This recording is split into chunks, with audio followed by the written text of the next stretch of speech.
Hello and welcome to Cloaker's Education Foundation, providing quality content for amazing teachers and students. This is our World History series, and this lesson is on the Ottoman Empire.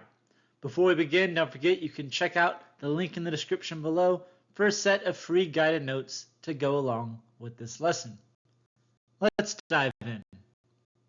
The Turks are going to serve as mercenaries for the Abbasid Empire. This is where they're gaining their military strength, their military prowess, and of course the political power within the Abbasid Empire. When they collapse to the Seljuk Turks, the Seljuks will be the ones who drive the Byzantine out of modern-day Turkey, pushing into Southeast Asia, and the Seljuks will rule the land until the arrival of the Mongols. And when the Mongols come in, they will be stopped as they continue to push into Southwest Asia, stopped in Egypt by the Mamluks, and the Mongols will integrate with the Seljuks. But ultimately, when the Mongols leave, the power vacuum will lead to the rise of the Ottoman Empire. The Seljuks and the Ottoman controlled the overland trade routes prior to the Mongols. Of course, those trade routes on the Silk Road to India and to China, acting as middlemen between Europe and Asia. And when the Mongols destroy the Muslim world, and when the Mongols leave, the Ottoman will arise in that power vacuum to recreate a Muslim-dominated empire that spans across multiple continents. Osman Bey will rule the Turks in what is today modern Turkey, establishing a capital at the city of Bursa. And in 1453, the Turks, led by Mehmet II, are going to conquer the city of Constantinople, making it their new capital and renaming it to Istanbul. Now we see the Muslim influence fairly early. For example, with the Hagia Sophia pictured on the bottom of the screen, we see the minarets being built around it, it formerly being a cathedral, a church for the Christian nation, now is a mosque. In the Ottoman Empire, the Turks are going to use an administrative system known as the Devshirme to help run and organize their government. Their military will be very much consisting of janissaries as well as other Turkish troops.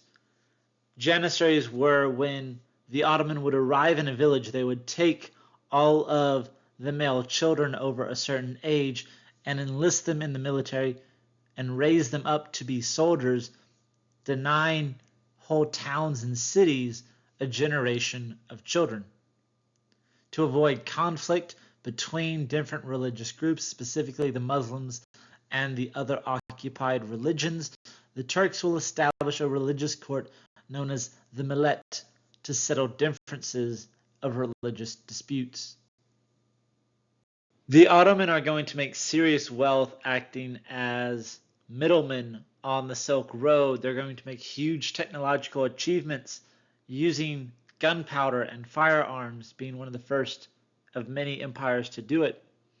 This is, of course, going to allow the Ottoman Empire to expand with relative ease, and we see them expanding into the coast of northern Africa, and we see them expand into southeastern Europe, making it as far as Hungary and Austria, setting siege to Vienna twice, where very famously the Austrian will be saved by the Polish king and his soldiers, the winged hussars. Firearms and cannons are incredibly useful in conquest as well as defense, as we see along the Silk Road. The Ottoman will establish very fortified trading posts known as caravanserai, or roadside inns, formed in a square with an open middle, so you can keep your caravan inside the fort and keep the eye on it at night, just opening up the door or the window to see what was going on.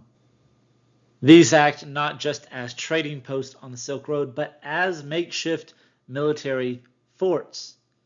Naval trade will also be incredibly important as they expand to gain wealth in spices, wheat, and other agricultural products, lumber, not just in the Mediterranean or the Aegean, but also into the Black Sea, the Red Sea, and the Persian Gulf. Eventually, As the Ottomans continue their expansion into Europe, upsetting the European powers, European traders are going to look to eliminate having to use the Ottoman Empire, eliminate the middlemen and the merchants, and try to find new ways to wealth, exploring new efforts to get to the east by the European powers. That wraps up our lesson. Ladies and gentlemen, thank you so much for watching. As always, don't forget to like and subscribe, especially if you found this video helpful. Check us out on Teachers Pay Teachers, YouTube, Rumble, and the Cloaker Education Foundation website. We have a ton of resources and a ton of lessons there that you might enjoy and find helpful. To see what's new and what's next in our series as we dive into the scientific revolution, the Enlightenment, and everything after, click here. For something you might like, click down below. And to subscribe to our channel, click here. All of this and more is just a click away. Thanks for watching. I'll see you there.